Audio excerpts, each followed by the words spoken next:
Imagine waking up one morning and discovering that thousands of strangers online are attacking you for a comment you made 10 years ago. Something you no longer believe, something you may have already apologized for or even forgotten.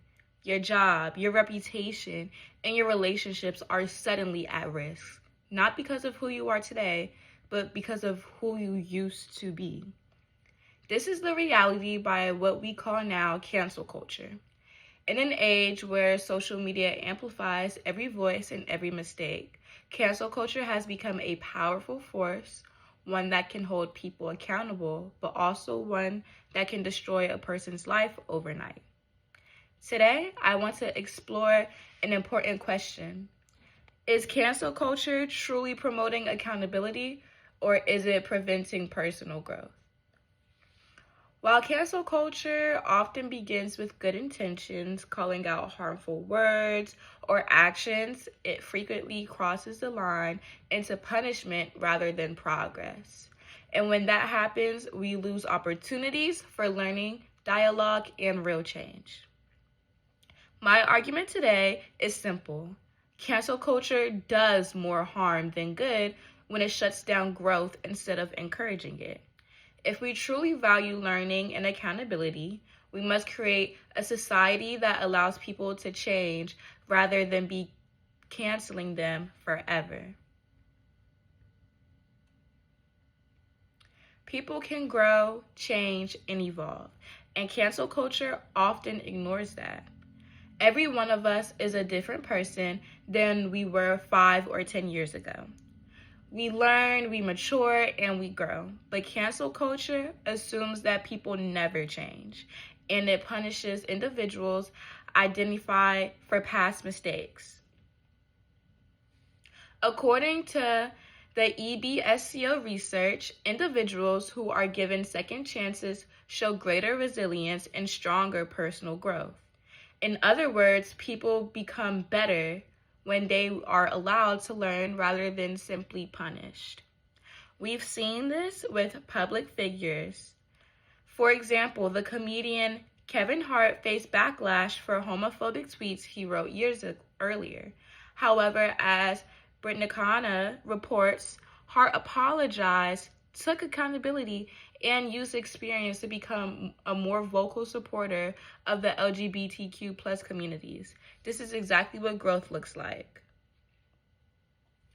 But growth only happens when people are given the opportunity to reflect and change. Cancel culture often removes that opportunity before it begins. Cancel culture creates fear and discourages honest conversations.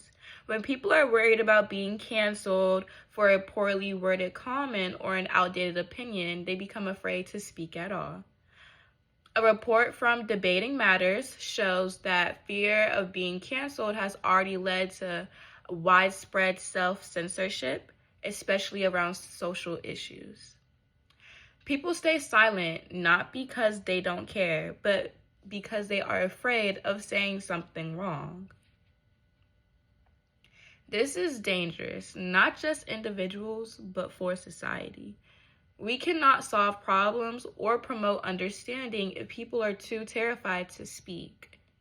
And not all groups are affected equally.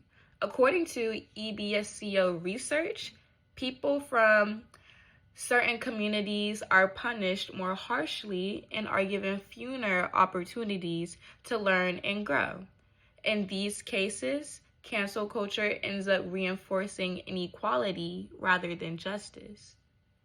When fear rules over understanding, we lose the chance for meaningful dialogue. A better alternative exists: restorative justice in education. Instead of canceling people, we can teach and educate and guide them toward making better choices. This approach is rooted in the principles of the restorative justice, which focuses on healing, accountability, and transformation, not punishment. According to Britannica, Restorative justice emphasizes rehabilitation, showing that people can truly change when given the support and opportunity to do so. This idea works in communities too. Research from EBSCO shows that communities that prioritize dialogue, education, and understanding make more progress than those that rely on exclusion or punishment. We need to adopt that same approach in how we respond to mistakes, public or private. Cancel culture presents itself as a tool for accountability, but too often it becomes a barrier to growth. When we cancel someone instantly and permanently, we don't give them the chance to apologize, reflect, or improve. We shut the very process that leads to real change down. Instead of destroying people for their mistakes, we should help them grow. Instead of silencing people, we should encourage conversation. Instead of promoting fear, we should be promoting understanding. So I ask you, what kind of society do you want to create?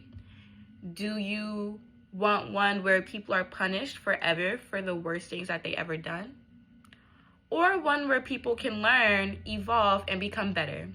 Before we cancel someone, we should ask this: can this person grow? And what are we helping them do? We truly care about accountability, justice, and progress, then we must choose the path that allows for growth, not the path that shuts it down. Thank you.